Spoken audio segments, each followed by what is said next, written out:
और दूसरी बात, शाहजहां का इतिहास जब पढ़ते हैं, एक स्त्रियों का वर्णन नहीं है, वहां अनेक स्त्रियों का वर्णन है। तो वो प्यार कैसा? अगर तुम्हें प्यार की निशानी देखनी है तो मत जाओ ताजमहल, बिल्कुल मत जाओ। तुम्हें अगर सच में प्यार की निशानी देखनी है तो जीवन में कभी न कभी एक बार रामेश्वरम के उस तट की यात्रा कर लेना। वो राम सेतु जो भगवान श्री राम के प्यार की सच्ची निशानी है। कमल जी तो कथा भी करा चुके हैं वहां पर, है ना? ओ मेरी माताओं बंधुओं, उसको देख लेना।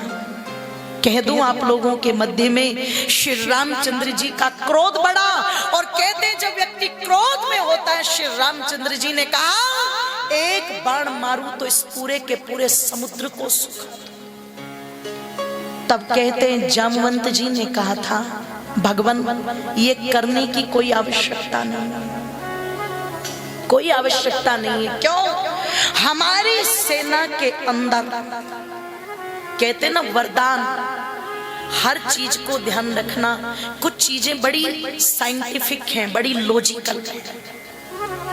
नल और नील भगवान विश्वकर्मा के पुत्र थे, और भगवान विश्वकर्मा का नाम कहाँ आता है? अभी एक योजना चली भारत के अंदर पिछले दिनों 15 अगस्त से, विश्वकर्मा योजना। अच्छा, क्यों चलाई है? जितनी भी जो टेक्नोलॉजी के काम है, जितनी भी आपकी आवास व्यवस्था, जितने भी ये निर्माण का कार्य चल रहा है, ये सड़कों का जाल बिछ रहा है, इन सब कार्यों में जिनको दक्षता प्राप्त है उनको क्या कहा जाता है? जोर से बोलो, विश्वकर्मा है। जितने भी देवी देवता हैं सबके हाथ में शस्त्र है, पर यदि आप भगवान विश्वकर्मा के हाथों में देखो तो क्या है? औजार, बनाने वाली स्थिति। इसलिए उन्हें क्या कहा जाता है? आर्ट ऑफ फादर, कला के जनक, कला के जनक।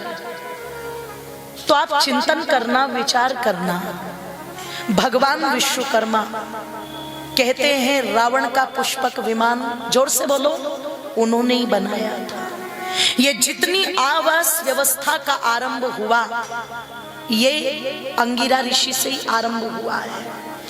अगर किसान को खेत में कार्य करने के लिए यंत्र चाहिए थे तो वो विश्वकर्मा के वंशजों ने दिए। अगर एक क्षत्रिय को लड़ने के लिए शस्त्र चाहिए थे तो वो विश्वकर्मा वंशजों ने दिए।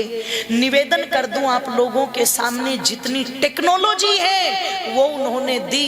कहते हैं जामवंत जी, भगवान ये जो नल और नील है भगवान विश्वकर्मा के पुत्र, अरे इनको ये महारत हासिल है कि ये समुद्र के ऊपर पुल बांध सकते हैं। आपको क्रोध करने की आवश्यकता नहीं है, आप तो बस एक बार आदेश दे दो और हम आपका नाम लेकर के इस समुद्र पर पुल बांध देंगे, जिस पर चल करके पूरी सेना लंका तक पहुंचेगी। कहते हैं ना राम जी का नाम लिया। अच्छा, आज भी कहते हैं ना, हे राम जी मेरे काम बना देना, है ना? तो मैं निवेदन आप लोगों के मध्य में कर दूं, उत्साह इतना था कि श्री रामचंद्र जी का नाम लेकर के नल और नील ने, कहते हैं, परीक्षण करना आरंभ किया, किस प्रकार से पुल को बांधा जाए। ग्रेनाइट नाम का एक पत्थर होता है, काले रंग का, इतना हल्का होता है, उसे जल पर डाल दो तो वो तैर जाता है। पर यदि आप वैज्ञानिकों की माने और इस पर शोध जो हुआ उसकी माने, अदालत के अंदर जो हलफनामा प्रस्तुत किया गया और उसके प्रमाण प्रस्तुत किए गए, और ये बात केवल भारत के लोगों ने नहीं, ये नासा के वैज्ञानिकों ने कही कि जो प्रमाण मिलते हैं राम सेतु के, आज भी उस कारीगरी को देख करके हैरानी होती है। जिस टेक्निक से वो पुल बनाया गया है, इससे पता लगता है भारत के लोग कितने बुद्धिमान थे, जो उस समय भी इतनी टेक्नोलॉजी को जानते थे। गर्व करो अपने पूर्वजों पर, गर्व करो अपने पूर्वजों पर। ओ मेरी माताओं, श्री राम जी के उत्साह में भरी है सेना। तैयारी हुई राम सेतु की, इधर तैयारी राम सेतु की चली और उधर रावण ने अपना मंथन चिंतन करना शुरू किया। और कहते हैं जब रावण ने अपना मंथन चिंतन करना शुरू किया कि युद्ध तो होगा, क्यों होगा? प्रियस्त का घर जल गया, मेघनाथ का घर जल गया, रावण का भवन जल गया। जैसे तैसे करके लंका नगरी में जहां तहां आग लगी थी उसको ठीक करवाने में लगा हुआ है। सभा में बैठ करके विचार हुआ, वो चपल वानर इस लंका नगरी को जला करके चला गया। किसी ने कहा एक काम करो महाराज, युद्ध की तैयारी करो, आदेश दो, और बस पता नहीं हम उन वनवासियों का क्या कर देंगे। तो विभीषण जी कहते हैं शांत बैठो सारे और मुझे सुनो। जिनका एक दूत इतनी हाहाकार मचा गया उसका तो कुछ बिगाड़ नहीं पाए, और जब वो दल बल के साथ आएंगे फिर कहां डूब के मरोगे। इसलिए मैं कहता हूं अब भी समय है, हाथ जोड़ो, हाथ जोड़ो सारे, और हाथ जोड़ करके, नहीं तुम मत जोड़ो,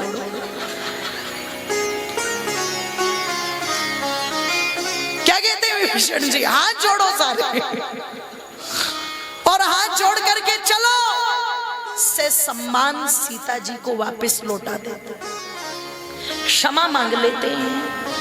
भैया इसी में आपका कल्याण है, इसी में आपकी भलाई है। अपने इस मद में, अपने इस अहंकार में पूरी प्रजा को कष्ट मत दो। ध्यान से क्या कहते हैं विभीषण जी, किततो निकुंभो रभसो महापार्शवो महोदर इंद्रजिते महातेजा बलवान रावणात्मज प्रगृहे परम क्रुद्धा समुत्पत्ते च राक्षस ए ब्रुवन् रावणं सर्वे प्रदीप्ता इव तेजस। हे लंकेश मेरी बात मानो, क्योंकि जो सत्य को कह दे ऐसा वक्ता भी दुर्लभ होता है, और जो सत्य को सुन ले ऐसा श्रोता भी दुर्लभ होता है। कहने वाले कहते नहीं और सुनते वाले, और क्या कहते, सच तो कड़वा होता है, सच कड़वा नहीं है, कड़वे हो गए हैं आपके कान जो सच को सुनना नहीं चाहते। सत्य तो मधुर है, सत्य तो सत्य है। बुखार हो जाए ना किसी व्यक्ति को, उसे मिठाई दो तो कैसी लगती है? तो जिनको झूठ का बुखार हो, कपट का बुखार हो, छल का बुखार हो, अहंकार का बुखार हो, महत्वाकांक्षा का बुखार हो, नहीं ये पद तो मेरा ही है, मैं छोड़ूंगा नहीं इसको। जिनको महत्वाकांक्षा का बुखार हो, लालच का बुखार हो, उन्हें कड़वा लगता है सत्य। सही व्यक्ति को कभी कड़वा नहीं लगता सत्य। और मैं तो फिर कह दूं, अगर कड़वा भी लगता है कोई दिक्कत नहीं, कड़वी दवाई बड़े काम की होती है, ले लेनी चाहिए। विभीषण कहते हैं मैं सत्य कह रहा हूं भैया, आप भी क्षमा मांग लो। हे इंद्रजीत तुम समझाओ कुछ अपने पिता को। तो इंद्रजीत खड़ा होकर के क्या कहता है, समझने की आवश्यकता मेरे पिता को नहीं है, समझने की आवश्यकता तो काका विभीषण तुम्हें है। अब मुझे सब कुछ समझ में आ रहा है, मंत्री का घर जला है, मेरा घर जला है, ये वाला महल जला है, लंका में इनके सबके घर जले हुए हैं, गवक्ष के, गवेण के, तुम्हारा घर बिल्कुल ठीक ठाक है। मैं देख रहा हूं जिस दिन से, जब से उनका पक्ष आता है तुम उन्हीं के पक्ष की बात कहते हो। तो यहां पर विभीषण ने कहा मैं इनके या उनके पक्ष की बात नहीं कहता हूं, मैं स्पष्ट बात कह रहा हूं। एक राजा के अहंकार में ऐसा ना हो कि प्रजा को भुगतना पड़ जाए। अच्छा ईमानदारी से बताना, रूस और यूक्रेन का युद्ध, दो राजाओं का अहंकार ही टकरा रहा है। हमास और इजराइल का युद्ध, अहंकार ही टकरा रहा है कि नहीं टकरा रहा है बोलो। और अहंकार में वो तो आज तक ठीक बैठे हुए हैं, पर मर कौन रही है? प्रजा झुलस, प्रजा मर रही है। हॉस्पिटल पर बम गिरे, घरों पर बम गिरे, बुजुर्गों के ऊपर, बच्चों के ऊपर, छोटे छोटे बच्चों के सर तरबूज की तरह फट गए। आप विचार करना, कौन भुगतेगा उसको? तो क्या कहा, भुगतना पड़ता है। पर रावण ने न मानी, न मानी, उल्टा एक काम और कर दिया मेरी माताओं। कहते हैं विभीषण को अपमानित करके, ठोकर मार करके निकाल दिया।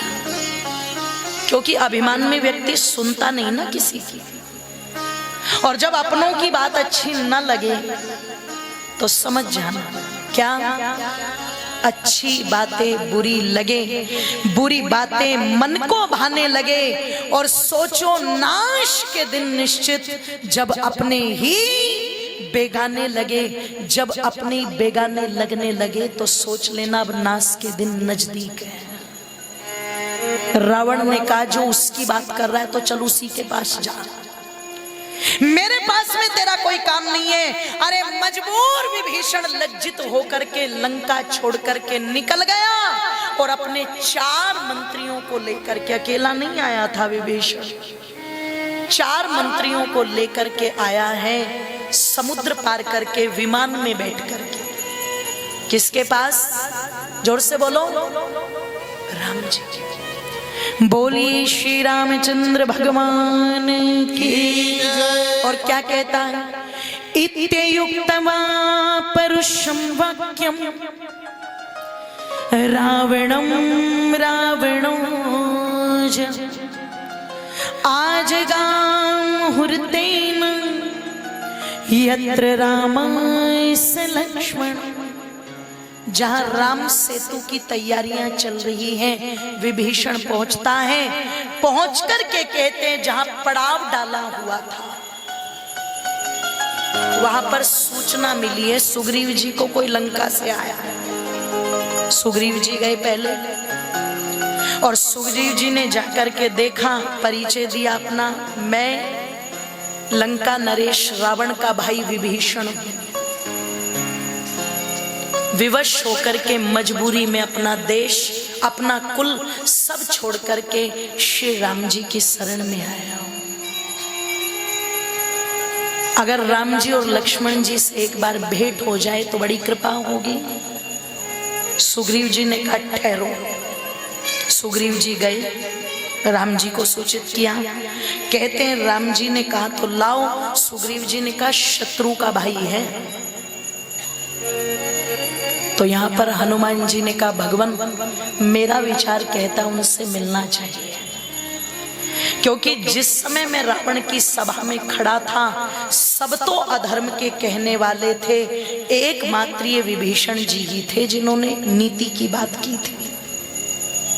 तो राम जी ने कहा बोलो, और मेरी मातो जरा सुनना।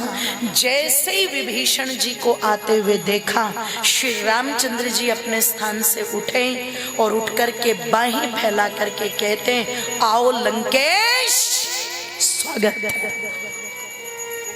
सुनो, कभी कभी किसी का मनोबल टूटता रहता है, और वो तुम्हारे पास फोन कर रहा है, वो तुमसे बात करना चाह रहा है, कर लिया करो। हो सकता है उसकी बातें सुनने में ज्यादा लॉजिकल ना लगे, पर सुन लेना, पता नहीं अंदर से कितना टूट चुका है। और अगर उस टूटे हुए व्यक्ति को कुछ उत्साह भरे शब्द कह दोगे तो उसका स्वाभिमान जुड़ जाएगा। भाई से टूटा हुआ विभीषण बिखराव की स्थिति में आया था। अगर राम जी भी अपनी चरण शरण में न लेते तो विभीषण का समुद्र में डूब करके मरने के अलावा कोई मार्ग नहीं था। पर राम जी ने स्वागत किससे किया? आओ विभीषण, वो आओ लंकेश, स्वागत। अब विभीषण चरणों में गिर गया राम जी, और चरणों में गिर करके क्या कहता है? मेरे पास तो फूटी कोड़ी भी नहीं है, मैं काहे का लंकेश, मैं तो सब कुछ छोड़ करके आया हूं। श्री रामचंद्र जी ने कहा जो सब कुछ छोड़ करके बैठे वही तो राजा है। वो जो वहां बैठा हुआ है ना, अहंकारी, दुराचारी, उसे अधिकार ही नहीं है कि वो लंका पर शासन करे। लंका पर तो तेरे जैसे को बैठने का अधिकार है, इसलिए मैंने तुम्हें लंकेश कहा। और मैं वचन देता हूं, रावण जैसे आताताई का नाश करके अगर तुम्हें लंका की गद्दी पर न बैठा दूं तो मेरा नाम राम नहीं। जय श्री राम। देखिए, एक जो है i10 गाड़ी जिसकी भी हो, 9419 नंबर है उसका, उनसे निवेदन है कि अपनी गाड़ी हटा ले, किसी की गाड़ी फंसी हुई है उसमें। हाँ, धन्यवाद। हटा लो भैया, i10 i20 जिनकी भी हो। धन्यवाद पूज्य आचार्य जी का। निवेदन कर रही थी आप लोगों के मध्य में, मेरी माताओं, कह दूं आप लोगों के मध्य में कि श्री राम जी कहते हैं, ये मैंने वचन दे दिया, रामो दुर्भानाशते, राम दो बार नहीं बोलता। विभीषण आगे बढ़ा तो गले से लगा लिया। अच्छा, टूटे हुए विभीषण को प्राण दान तो मिले ही, पर इतना उत्साह भर दिया, भैया किसी को कुछ भी ना हो और तुरंत उसको कह दे कि चिंता मत कर, सब दिलवाएंगे तुझे। अच्छा, एकदम से कहते ना सीना फूल करके कुप्पा हो जाएगा कि नहीं। उत्साह में आ गया विभीषण, और उत्साह में आकर के कहते हैं श्री रामचंद्र जी ने गले लगाया, विभीषण ने अपना उद्धार माना इसी में। कहा जाता है राम जी के सामने विभीषण ने लंका के सारे भेद खोलने, जोर से बोलो। अच्छा, कहावत भी बन गई। क्या बन गई? निवेदन कर दूं आप लोगों के मध्य में, विभीषण तो देखो धर्मात्मा था,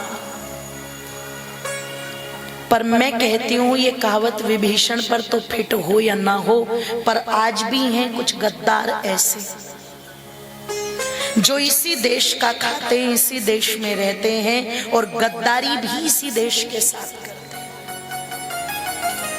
आज भी हैं कुछ गद्दार।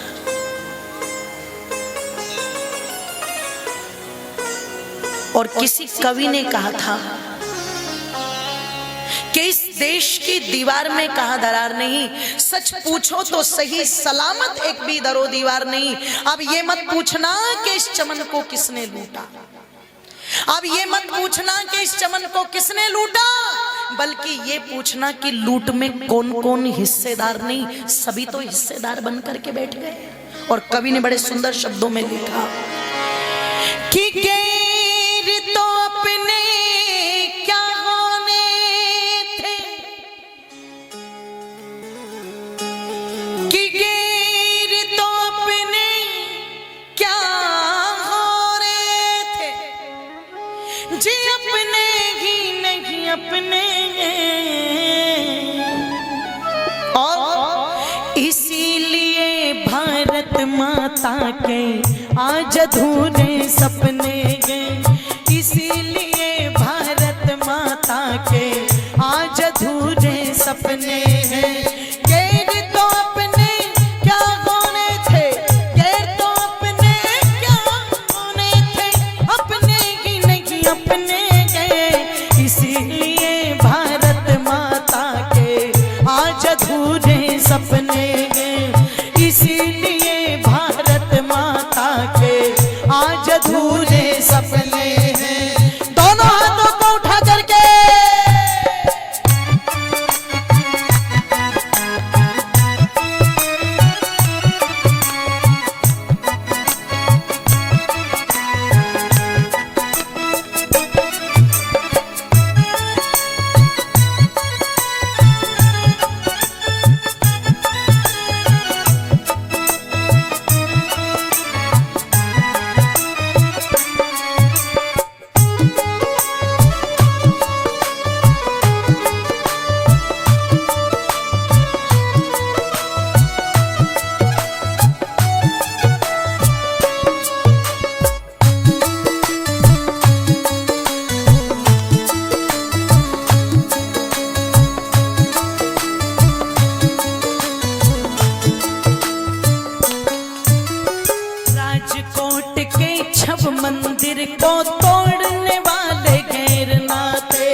बंधा बैरागी को इकला छोड़ने वाले गैर न थे। बंधा बैरागी को इकला छोड़ने वाले गैर न थे। अपनों के काले कारनामे, अपनों के काले कारनामे इतिहासों में छपने गए। इसीलिए भारत माता के आज अधूरे सपने गए। इसीलिए भारत माता के आज अधूरे सपने हैं। गैर तो अपने क्या हो रहे थे, गैर तो अपने क्या हो रहे थे जी, अपने ही नहीं अपने गए। इसीलिए भारत माता के आज अधूरे सपने हैं। इसीलिए भारत माता के आज अधूरे सपने हैं। दोनों हाथों को उठा करके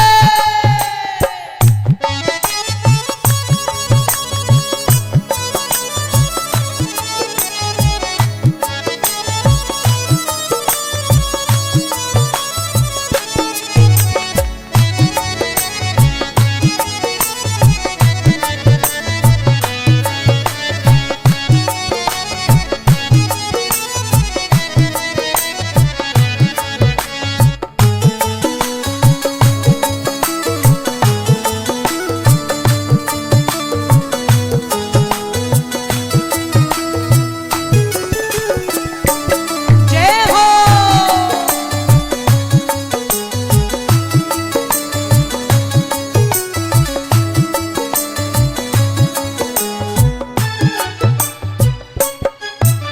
सिंध के राजा ताहर राय को मरवाने वाले गैर न थे। ताहर की दो कन्या अरब पहुंचाने वाले गैर न थे। अरब खरब की राशि रिपू को बताने वाले गैर न थे। मोहम्मद बिन कासिम को अरब से बुलाने वाले गैर न थे। मोहम्मद बिन कासिम को अरब से बुलाने वाले गैर न थे। गुरु गोविंद सिंह के लालों से, गुरु गोविंद सिंह के लालों से लालने को खपने गए। इसीलिए भारत माता के आज अधूरे सपने हैं। इसीलिए भारत माता के आज अधूरे सपने हैं।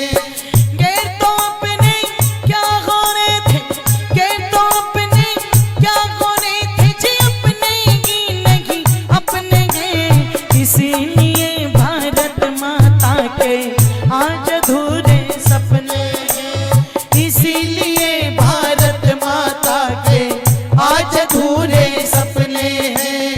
दोनों हाथों को उठा करके एक साथ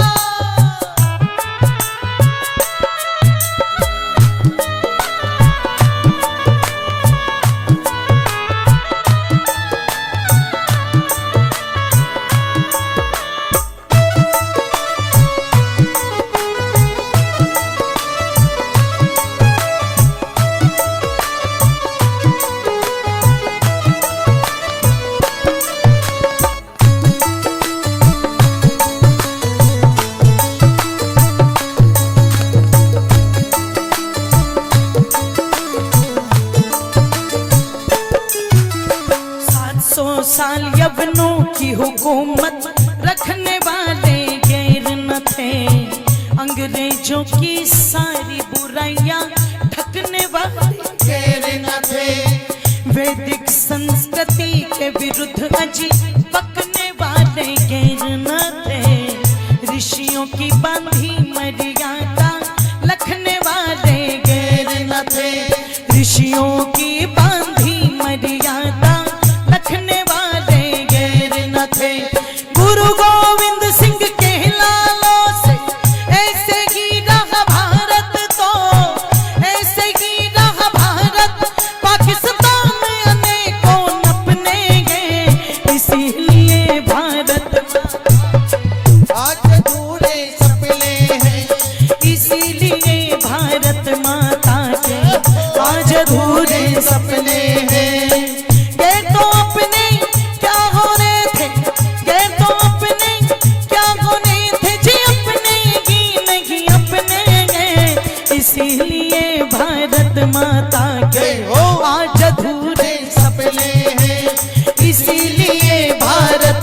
माता के आज अधूरे सपने हैं, आज आज अधूरे सपने हैं, आज अधूरे सपने हैं, आज अधूरे सपने हैं, आज अधूरे सपने हैं, आज अधूरे सपने